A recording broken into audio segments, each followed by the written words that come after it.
Good evening students. हम इस video में दो टॉपिक स्टडी करेंगे।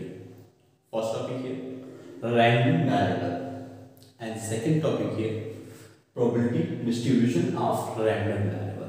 तो आइए सबसे पहले हम ये जानते हैं कि रैंडम वेरिएबल क्या होता है। तो उसको मैं एक एग्जांपल से आपको समझा रहा हूँ। जैसे सभी मैंने कहा कि टॉसिंग ये coin 2 times and x denote the number of head of it। Okay, यानी मैंने एक कॉइन को 2 बार टॉस किया और वहां जो नंबर ऑफ हेड्स यानी जो हेड्स आपको मिलते हैं उसे मैंने x से डिनोट कर दिया, नंबर ऑफ हेड। तो ये जो नंबर ऑफ हेड होगा जो x से जो डिनोट किया है, x is called random variable. कोई डेफिनेशन पूछता है तो कह सकते हो x यानी रैंडम वेरिएबल एक टाइप का फंक्शन होता है जो किसी रैंडम एक्सपेरिमेंट या रैंडम इवेंट्स का सैंपल स्पेस होता है। ये डिफिनेशन है। बट यहां मैथमेटिक्स के अकॉर्डिंग मैंने कहा tossing 2 coin, a coin 2 times and x denote the number of head, then x is called random variable. तो इसे फाइंड आउट कैसे करते हैं हम ये भी बता दें आपको। जैसे अगर आप एक कॉइन को 2 टाइम टॉस करोगे तो टोटल सैंपल स्पेस क्या होगा। सबसे पहले हम ये लिख लेते हैं, देन सैंपल स्पेस s, एक कॉइन को आपने 2 बार टॉस किया है, so both here head or first head second head or first tail second head or both tail. यही तो सिंपल पॉइंट्स हो सकते हैं जब एक कॉइन को 2 टाइम्स टॉस करेंगे या 2 कॉइन टॉस 1 टाइम। अब हमें x को फाइंड आउट करना है। x क्या था, नंबर ऑफ हेड था। तो यहाँ x आपको क्या कहलाएगा, रैंडम वेरिएबल कहलाएगा। तो x फाइंड आउट कैसे करोगे, हर एक पॉइंट के लिए। कि मैंने क्या कहा डेफिनेशन में कि x जो होता है फंक्शन होता है जो किसी रैंडम एक्सपेरिमेंट के सैंपल स्पेस का सैंपल स्पेस होता है। तो देखो इस सैंपल स्पेस के कितने 4 पॉइंट हैं, तो हर एक पॉइंट के लिए हम क्या करेंगे, देखो यहां मैंने लिखा h x क्या था, नंबर ऑफ हेड्स था। तो देखो इस हर एक पॉइंट के लिए आप रैंडम वेरिएबल निकालोगे तो इसमें कितने हेड थे, 2 heads. So x h is for this simple point here 2। अगर इसकी बात करें x h t, इसमें कितने हेड्स हैं, only 1। And here x t h then here also 1। अब आपके माइंड में आया सर ht का भी 1 लिखा, th का भी 1 लिखा। भाई यहाँ मुझे x क्या था, नंबर ऑफ हेड लिखना था और जितने भी सिंपल पॉइंट हैं ओके उन सभी पॉइंट्स के आप रैंडम वेरिएबल फाइंड करेंगे। ओके, क्योंकि मैंने पहले ही कहा कि x जो होता है किसी एक्सपेरिमेंट के सिंपल पॉइंट्स होते हैं, तो उसी सिंपल पॉइंट्स को x जो नंबर ऑफ हेड्स था डिनोट कर रहे हैं। और जब आप x t t लिखेंगे तो यहाँ क्या आ जाएगा, कोई हेड है नहीं, तो ये 0 हो गया। अब समझ में आ गया होगा कि रैंडम वेरिएबल क्वेश्चन में से लिखा रहेगा, इवेंट्स लिखा रहेगा, उसके अकॉर्डिंग सिंपल स्पेस पता कर लो, पॉइंट्स निकल आएंगे, फिर x क्या कह रहा है उसके अकॉर्डिंग फाइंड आउट करो। समझ में आ गया। अब मैं दूसरी बात कर रहा हूं probability distribution of random variable. ये जो रैंडम वेरिएबल होता है उसकी प्रोबेबिलिटी फाइंड करनी होती है। तो इसको आप ऐसे नहीं समझ पाएंगे। इसका मैं एक एग्जांपल बता रहा हूं आपको। क्या बता रहा हूं, एग्जांपल। तो चलो मैंने क्या कहा, सपोज दैट आपके पास या कहीं 5 फैमिली, कितनी फैमिली है, 5, और उनको मैंने कुछ नंबरिंग कर दी और मैंने बता दिया क्या, मैं यहाँ लैंग्वेज पूरी नहीं लिख रहा हूँ कि फैमिली क्या है, F1 है, दूसरी फैमिली F2 है, फिर तीसरी फैमिली F3 है, F4 एंड F5, ऐसे 5 फैमिली है। और x जो है number of member in family, यानी x जो है मैं x नहीं लिख दे रहा हूं, x here number of member in family. और F1 में जो नंबर ऑफ मेंबर्स हैं, सपोज दैट कुड बी 2 मान लिया, यहाँ 3 मान लिया, यहाँ 5 लिख दिया, फिर यहाँ 3 लिख दिया, या 2 ही लिख दो, या अलग कुछ भी लिख दो, मान लो 2 ही लिख दिया। अब आपको यहाँ क्या करना है, सबसे पहले तो रैंडम वेरिएबल निकालना है, क्योंकि प्रोबेबिलिटी डिस्ट्रीब्यूशन आप निकालें किसका, रैंडम वेरिएबल का। तो पहले आपको रैंडम वेरिएबल फाइंड करना है, x लिखा रहेगा। ओके, तो यहां अगर आप x निकाल रहे हैं f1 के लिए, f1 के लिए, ओके। x f1 का मतलब फर्स्ट फैमिली में कितने मेंबर्स थे, 2, तो x के लिए क्या हो गया रैंडम वेरिएबल, f1 के लिए 2 हो गया। यही मैं x लिख देता तो भी ये रैंडम वेरिएबल हो जाता, बट मैं अलग अलग फाइंड करके लिख दे रहा हूं। x f1 में हो गया, x f2 आप फाइंड करोगे तो ये 3 हो गया, क्योंकि भाई f3 में f2 में कितने मेंबर्स थे, 3 थे। x f3 जब आप लिखेंगे तो उसमें कितने आएंगे, 5 members, and x f4 here also 3 and x f5 here 2। ये मैंने इसका मतलब मैं इसको डायरेक्ट ऐसे भी लिख सकता था कि यहां रैंडम वेरिएबल लिख देता और सेम यही चीज पूरी लिख देता। अब मैं यहां प्रोबेबिलिटी फाइंड करने जा रहा हूं, किसकी, यानी आप 2 मेंबर, यानी जिस फैमिली में 2 मेंबर है उसकी प्रोबेबिलिटी यहां क्या होगी। तो मैं प्रोबेबिलिटी में लिखी एंड एक्स लिख दिया, क्योंकि यहां रैंडम वेरिएबल की प्रोबेबिलिटी निकालनी है, डिस्ट्रीब्यूशन उसमें क्या करना है वो भी बात में समझ में आ रहा है। तो ये px क्या हो गया, ये प्रोबेबिलिटी ऑफ रैंडम वेरिएबल हो गया, और डिस्ट्रीब्यूशन का मतलब अलग अलग पॉइंट्स के लिए, जैसे ये x = 2 के लिए मैं फाइंड कर रहा हूं, यानी x = 2। अब देखो प्रोबेबिलिटी ऑफ रैंडम वेरिएबल मतलब px, डिस्ट्रीब्यूशन इज x की जो डिफरेंट वैल्यू थी उस पर प्रोबेबिलिटी फाइंड करना, इट मींस px = 2। तो इसका मतलब जिसमें 2 मेंबर है उसकी प्रोबेबिलिटी आपको बताना। तो यहां देखो टोटल फैमिलीज कितनी थी, 5 थी, ओके। तो टोटल यहां तो 5 आ जाएगा। 2 मेंबर की कितने फैमिली में 2 मेंबर्स थे, 2 फैमिली में था, तो यहां क्या हो जाएगा 2/5। इसको हम एक और मेथड से लिख सकते हैं, जैसे अगर इसको कंफ्यूज हो रहे हो तो देखो px2 को हम ऐसे भी लिख सकते हैं, p 2 मेंबर्स वाली फैमिली के लिए निकालना है तो वहां f1 एंड f5 इस दोनों के लिए आ जाएगा, तो 2/5 क्या हो जाएगा, क्योंकि टोटल जो थे वो 5 थे, क्योंकि इस पूरे रैंडम वेरिएबल का डिस्ट्रीब्यूशन करना अलग अलग पार्ट में कर देना है। फिर ऐसे आपने क्या किया, 3 के लिए देखा, तो यहां x = 3 जब आपने वैल्यू पुट की, it means pf2 and f2 and f4। तो यहां f2 f4 क्यों लिखा, क्योंकि x = 3 के लिए f2 and f4 both containing here 3 members, so now here 2/also 5, now here 5, यानी एक और बच गया आपके लिए px = 5, ओके। तो जब यहां x = 5 लिखेंगे it means pf3, so now here f3 only 5 only 1, then 1/5। तो ये चीज कुछ समझ में आ रही है कि यहां जो रैंडम वेरिएबल होता है उसका डिस्ट्रीब्यूशन करके हर एक अलग अलग पॉइंट की प्रोबेबिलिटी फाइंड करो, तो ये कहलाएगी, यानी ये जो px है यहां, this is px called probability distribution of random variable, okay. लेकिन अब इससे कंपटीशन कुछ क्वेश्चन आ जाते हैं, तो इसको हम थोड़ा सा और डिटेल, तो मैंने एग्जांपल के अकॉर्डिंग डिफाइन किया, एक मैं पहले इसके डेफिनेशन के अकॉर्डिंग बता दे रहा हूं, ओके। जैसे मैंने कहा x, ये क्या है, ये आपका कोई ये रैंडम वेरिएबल है, ओके। ऐसे आप लिखेंगे रैंडम वेरिएबल, तो रैंडम वेरिएबल जैसे हम कुछ फाइंड करते हैं 2 3 4 5, तो मैंने यहां लिख दिया x1 x2 x3 dot dot dot xn। मैं डेफिनेशन एक फार्मूला लिखने जा रहा हूं, क्योंकि रैंडम वेरिएबल और प्रोबेबिलिटी डिस्ट्रीब्यूशन के अकॉर्डिंग एक क्वेश्चन आ जाता है आपका, तो उसको आप थोड़ा समझ लो, डेफिनेशन भी ये हो जाएगी। और दूसरा मैंने लिखा px, तो px क्या होगा, ये प्रोबेबिलिटी ऑफ रैंडम वेरिएबल, लेकिन जब अलग अलग पॉइंट के लिए निकालेंगे तो प्रोबेबिलिटी ऑफ डिस्ट्रीब्यूशन हो जाएगा। तो सपोज दैट मैंने कहा जैसे यहां x = 2 के लिए फाइंड किया, तो यहां x = x1 के लिए फाइंड करूंगा, तो यहां सपोज दैट प्रोबेबिलिटी मैंने p1 लिख दी, यहां p2 लिख दी, यहां p3 लिख दी, एंड डॉट डॉट ये pn।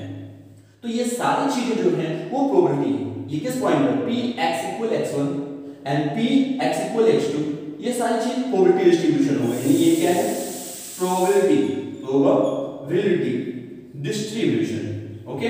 और ये जो था ये रैंडम वेरिएबल था, आर्गुमेंट था रैंडम वेरिएबल। तो ये रैंडम वेरिएबल अगर है इसका, तो कुछ रूल को फॉलो करेगा। कौन से रूल को फॉलो करेगा, यानी ये जो px अगर रैंडम वेरिएबल है, रैंडम वेरिएबल की प्रोबेबिलिटी है, तो ये कुछ रूल को फॉलो करेगा। वो रूल्स क्या हैं, यहां कंपलसरी इनको फॉलो करने चाहिए। Where plus P2 plus P3, यानी जो रैंडम वेरिएबल था उसी की अगर ये प्रोबेबिलिटी डिस्ट्रीब्यूशन है तो all sum of probabilities this year equal to 1। ये श्योर है 1 आनी चाहिए, 1 नहीं आ रहा है तो इसका मतलब ये आपका प्रोबेबिलिटी डिस्ट्रीब्यूशन नहीं है। तो इसको हम शॉर्ट फॉर्म में ऐसे लिख सकते हैं, summation of pi is equal to 1, means I equal 1 to n।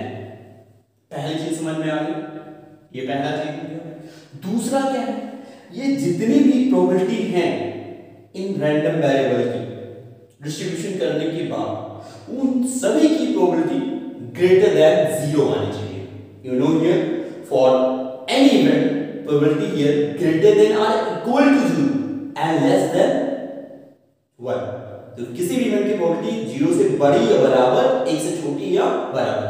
लेकिन यहां क्या कहा गया, यहां जो भी प्रोबेबिलिटी होगी हर एक अलग अलग रैंडम वेरिएबल की जब हम फाइंड करेंगे तो उन सभी की प्रोबेबिलिटी जो होनी चाहिए वो हमेशा किससे बड़ी होनी चाहिए, 0 से बड़ी होनी चाहिए। समझ में आ गया। और यू नो हियर आप जानते हैं किसी भी प्रोबेबिलिटी 1 से बड़ी नहीं हो सकती, तो ये 0 से बड़ी होनी चाहिए। दैट्स ऑल, ये चीज समझ में आ गई। तो ये दोनों चीजों को अगर फॉलो कर रहा है देन ये probability distribution. Now start exercise 13.4। तो आइए पहला क्वेश्चन देखते हैं। Now page number 571। तो फर्स्ट क्वेश्चन क्या कह रहा है, कुछ दिया हुआ है ऐसे x and px x px, first में 4 पार्ट दिए हैं। आपको चेक करना है कि this is all questions are probability distribution of a random variable or not and give reason for your answer और आपके आंसर। ओके, तो देखते हैं x इक्वल 0 1 2 दिया हुआ है और px इक्वल दिस लिखा हुआ है। अभी मैंने क्या बताया कि ये जो random, if this probability distribution of this random then sum of all probability here 1, सबकी प्रोबेबिलिटी 1 होनी चाहिए और जितनी भी प्रोबेबिलिटी है ग्रेटर देन 0 होनी चाहिए। तो चलो ऐड करके देखो, 0.4 0.4 एंड 0.2, तो कितना हो जाएगा 1। ये दिस इक्वल हियर 1, तो इट मींस ये आपका px this here probability distribution of this random variable. Yes, ये तो यस हो गया, क्यों, सम ऑफ ऑल प्रोबेबिलिटी हियर 1। इसके लिए बात करते हैं, दिस हियर नेगेटिव, यहां नेगेटिव आ गया, जबकि कहा क्या गया था कि ये जो प्रोबेबिलिटी होनी चाहिए डिस्ट्रीब्यूशन वो हमेशा क्या होनी चाहिए, ऑलवेज ग्रेटर देन 0। तो this here not, because this probability distribution of x equal 3 ये negative, but all here positive होने चाहिए। ओके, ये भी नहीं होगा, क्यों, now sum this 6 2 8 and 1 9, means this equal 0.9 not equal here 1, तो ये भी नहीं हो सकता।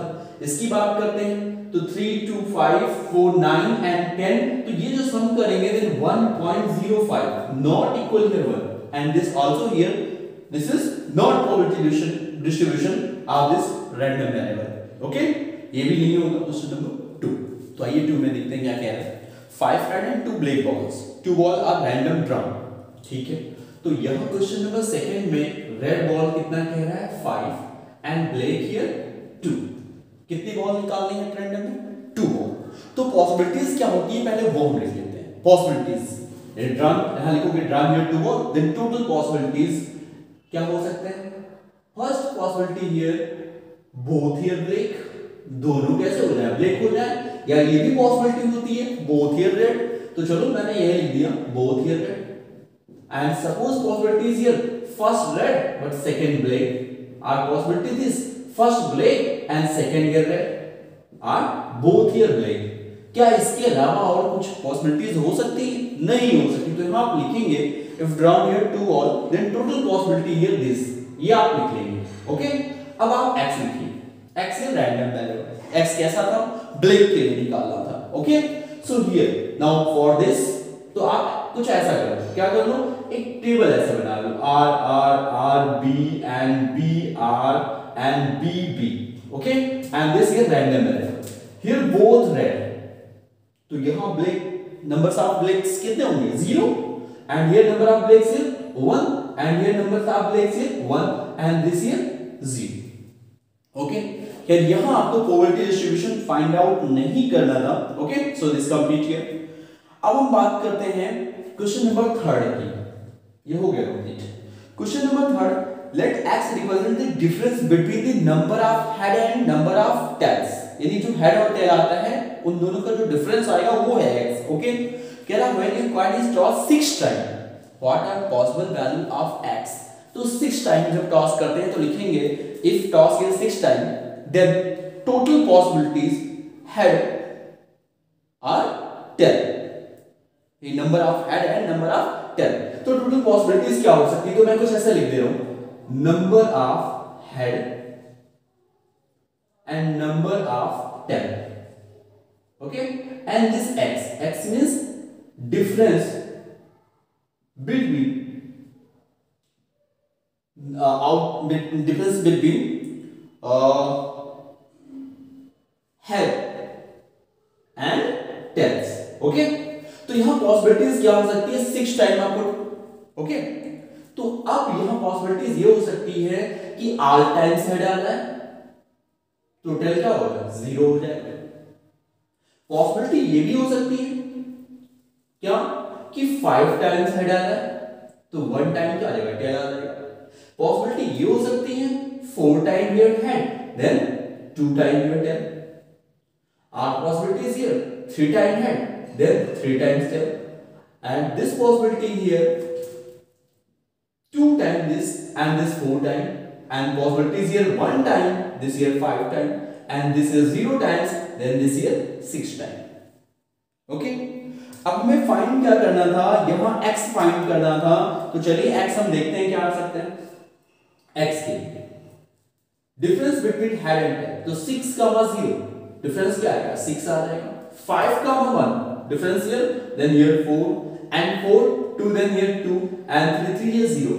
फिर अगर सपोज दैट ये फाइंड करेंगे क्योंकि डिफरेंस निकालना है, जैसे मैंने कहा डिफरेंस बिटवीन 2 एंड 3, तो डिफरेंस जब मैंने कहा, मैंने ये नहीं कहा सब्ट्रैक्ट 2 हियर 3, डिफरेंस का मतलब क्या, 2 एंड 3 के बीच में कहा, तो इट मींस ग्रेटर वाले को स्मॉलर में से घटाना है, पॉजिटिव आना चाहिए। तो यहां 2 -4 इट मींस -2 आप लिखो। डिफरेंस निकालने का मतलब बस बड़े वाले से छोटे वाले को निकालना है। तो यहां भी क्या आएगा, 2 आएगा, और यहां क्या आएगा, 4 आएगा, और यहां फिर 6 आएगा। तो सपोज दैट आपको इसको लिखने की जरूरत नहीं थी क्योंकि ये 2 टाइम्स रिपीट हो जाएगा। यहां आपको प्रोबेबिलिटी डिस्ट्रीब्यूशन फाइंड नहीं करना था। ओके, तो दिस हियर कंप्लीट। आपको ये चीजें आप नहीं लिखते तो भी कंप्लीट हो जाता। Question number 4 given here, find probability distribution, and first question given here, number of head in 2 toss of a coin। तो सबसे पहले हम क्या करते हैं, if 2 toss of a coin there is simple space as is करते हैं, head tail head and all your tail। Okay, अब हम यहाँ रैंडम वेरिएबल जो लिखते हैं वो लिख लेते हैं नंबर ऑफ हेड। ओके, तो यहां पॉसिबिलिटीज ये है कि 2 टाइम्स बोथ हियर हेड, जब मैंने क्रॉस किया दोनों बार तो दोनों बार हेड आ जाए, और ओनली 1 टाइम है। अब फर्स्ट बार आएगा सेकंड बार, लेकिन एक बार हेड आना चाहिए दोनों, and then no here head then 0। अब स्टूडेंट्स यहां हमें प्रोबेबिलिटी डिस्ट्रीब्यूशन निकालनी, तो प्रोबेबिलिटी डिस्ट्रीब्यूशन कैसे निकालते हैं ये चीज पहले समझ लो। यहां टोटल सैंपल पॉइंट कितने थे, 4, तो ये इसका मतलब हमें क्या निकालना है, px2 निकालना है। यहां क्या निकालना है, px इक्वल 2, और ये px इक्वल 1, और ये px इक्वल 0। इसका मतलब क्या हुआ, इसका मतलब हुआ कि जब दोनों हेड आ रहे थे तब की प्रोबेबिलिटी निकालो। तो यहां दोनों हेड थे तब की प्रोबेबिलिटी, यानी कितने हेड है दोनों, एक ही तो है। यानी जब आप px इक्वल 2 लिखोगे तो दोनों जब हेड आते थे चारों में से कितनी बार 2 हेड आए, एक ही बार, तो इसका मतलब इसकी प्रोबेबिलिटी कितनी हो जाएगी, 1/4।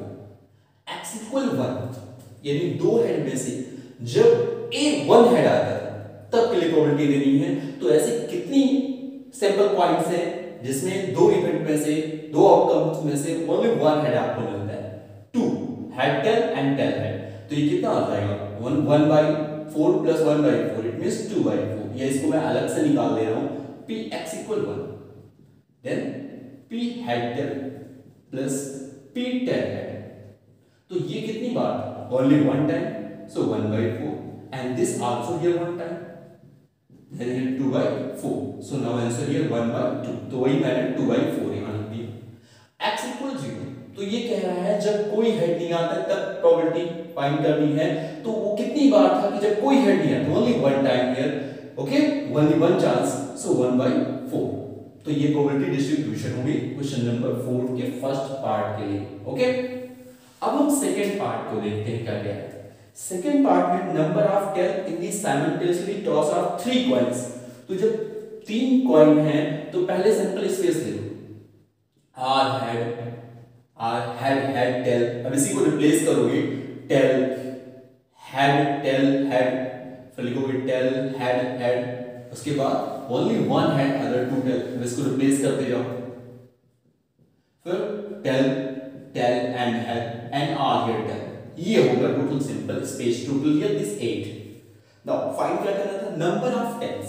तो x here number of tail, तो पॉसिबिलिटीज क्या है, आर हियर टेल या कोई टेल ना है, जैसे आर हियर हेड देन 0, या पॉसिबिलिटीज है 2 1 times here tail, so only 1। Possibilities here 2 times here tail और आर टाइम हियर टेल। पॉसिबिलिटीज तो x रैंडम वेरिएबल तो यही होगा। अब हमें px जब फाइंड करना है तब देखते हैं स्टूडेंट्स। तो यहां आपने डायरेक्ट लिख दिया कि यहां थोड़ा एक्सप्लेन किया, 0 इट मींस नो टेल। तो जब कोई टेल नहीं मिल रहा था, इसमें कितने ऐसे इवेंट हैं जब कोई टेल नहीं मिलेगा, only one event this here for this 0, so here 1/8।